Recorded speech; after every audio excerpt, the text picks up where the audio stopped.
اور یاد رکھیے گا، اچھی طرح ناراض مت ہوئیے گا، نبی کریم نے فرمایا وہ شخص دیوس ہے جسے اس بات کی پرواہ نہ ہو کہ اس کے گھر میں کون آتا جاتا ہے۔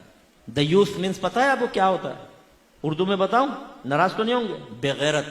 یعنی اگر ہماری زوجہ، ہماری گھر کی عورتیں نامحرموں سے ہنس ہنس کے باتیں کر رہی ہوں، نامحرموں گھر میں گھسیڑیں، تو یاد رکھیں ایسے شخص کو آپ کے نبی نے دیوس کہا ہے۔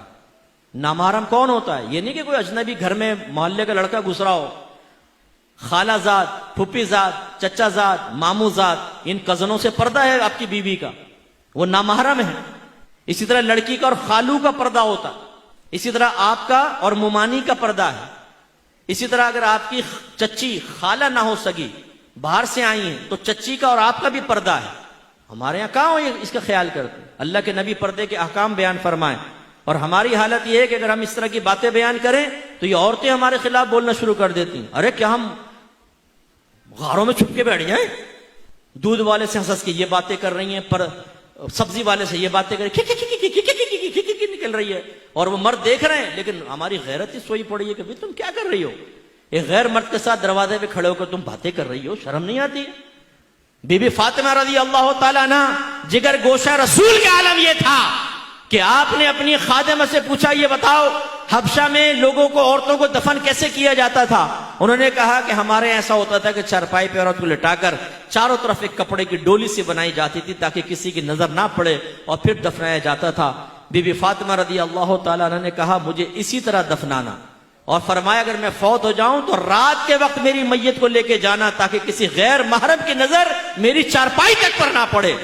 وہ بی بی فاطمہ نبی کریم صلی اللہ علیہ وسلم کی بیٹی، تربیت یافتہ، یہ کہے، اور یہ بی بی فاطمہ کو ماننے والی، ان کی نیازیں کھانے والی، یہ کہے کہ ہم پردہ نہیں کریں گی، اور گھر کا وہ سرپرست بے وقوف قسم کا وہ کہتا ہے کہ جی میں پرمیشن دیتا ہوں تم بغیر پردے کے گھومو پھرو۔ یعنی کتنی بہنیں مجھے ایسی ملی ہیں جو یہ کہتی ہیں کہ ہمارے شوہر یہ کہتے ہیں کہ میرے دوست آئیں، رشتہ دار آئیں، بلا پردہ سامنے بیٹھو۔ اور ایک شوہر نے تو دلیل یہ دی کہ دیکھو جب میں اپنے دوستوں کے گھر جاتا ہوں ان کی بیویاں میرے سامنے بیٹھ جاتی ہیں۔ یعنی وہ اگر بغیرت ہو، وہ اپنی بیویوں کو بغیرت بنا کے تمہارے سامنے بٹھائے تو تمہاری بیوی بھی بغیرت بن کے تمہارے دوستوں کے سامنے بیٹھے اور دعوت نظارہ دے۔ مرد کی نیت کا کیا معلوم؟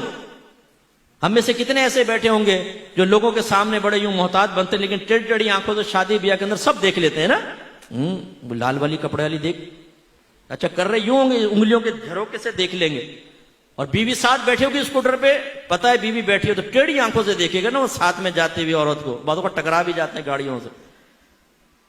تو جب ہماری نیتوں میں اتنا فتور ہے کہ شیطان کچھ نہ کچھ ڈال دیتا ہے، تو آپ نے کیسے سمجھا کہ گھر کی عورت کے شیطان سے بالکل پاک و صاف ہو گئی؟ شیطان اس کے ذہن میں خیال نہیں ڈال سکتا، غیر مرد کی طرف اس کی توجہ نہیں جا سکتی۔ یہ ہماری ذمہ داری ہے کہ ہم اس کو روکیں۔